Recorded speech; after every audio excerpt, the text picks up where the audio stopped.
But the other big news kind of coming out of Raw and just in WWE in general, it was made official soon, as usual, news made official soon after we wrap up the podcast. But a day after we spoke last week, Cody Rhodes officially WWE bound per Mike Johnson and PWInsider.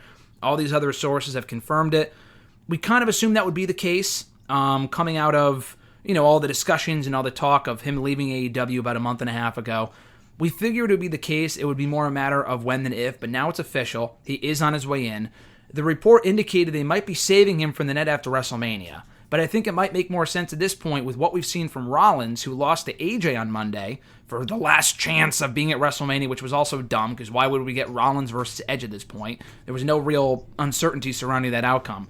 But the whole Cody thing has been the biggest story with WWE, I think more than anything, going into WrestleMania. Will he show up next Monday on Raw when Rollins opens the show, demanding an opponent?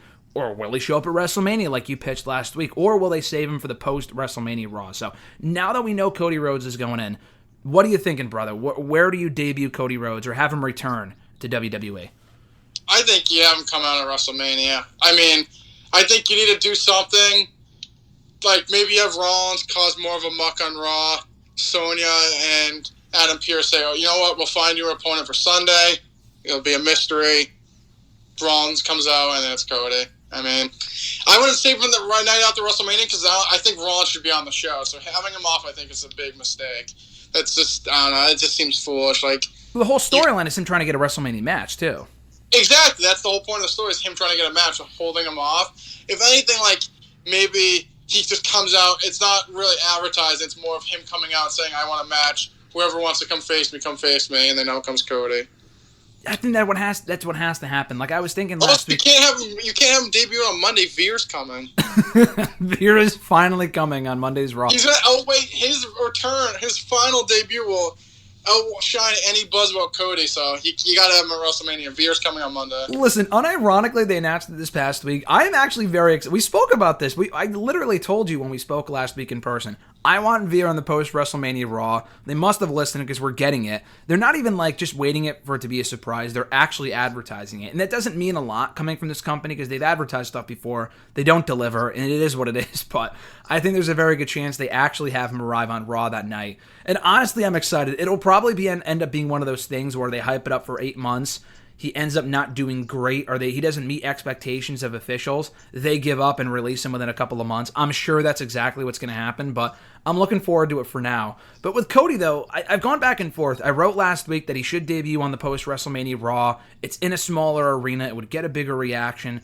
But like you said, though, and as I just mentioned, the whole point of this program is for Rollins to get a Mania moment, or to be at WrestleMania at all, regardless of whether he wrestles or not. So what's the point of the program with Cody and Rollins at that point if it's not centered around WrestleMania? And then you can build to a Rollins and Cody formal match at Backlash. They don't even have to do a match at WrestleMania. They could just do some sort of a segment.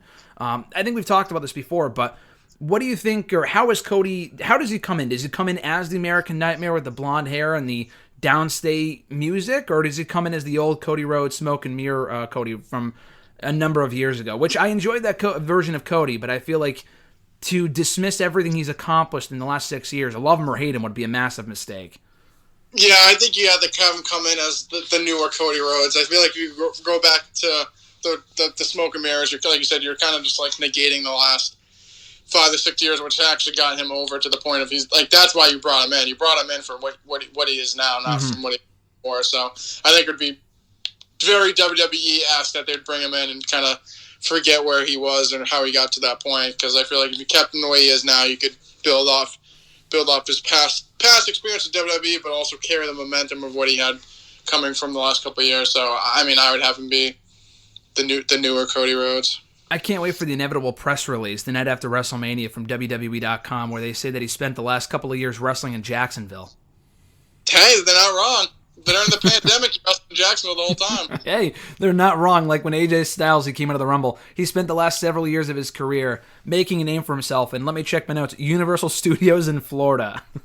He did! That's not a lie. That's not a lie. But the funny thing now is that they have no issue mentioning Impact. Because I mean, not that they were competition at that point, but it's just so petty and stupid. It's like, you don't have to mention the words AEW, but let's acknowledge the other company's existence. Technically, in WWE canon, they do exist, because Sami Zayn mentioned them on Raw several years ago, but, I'm not saying they have to go deep dive into like, oh, your ladder match with Sammy Guevara, blah, blah, blah, but they got to acknowledge that he did create the competition, and that's why he's here and that's either going to make him a bigger babyface or a bigger heel. So to completely ignore that, which would be very WWE-esque, I think would be a massive mistake. Wouldn't stop them from doing it, but I'm just saying it would be dumb.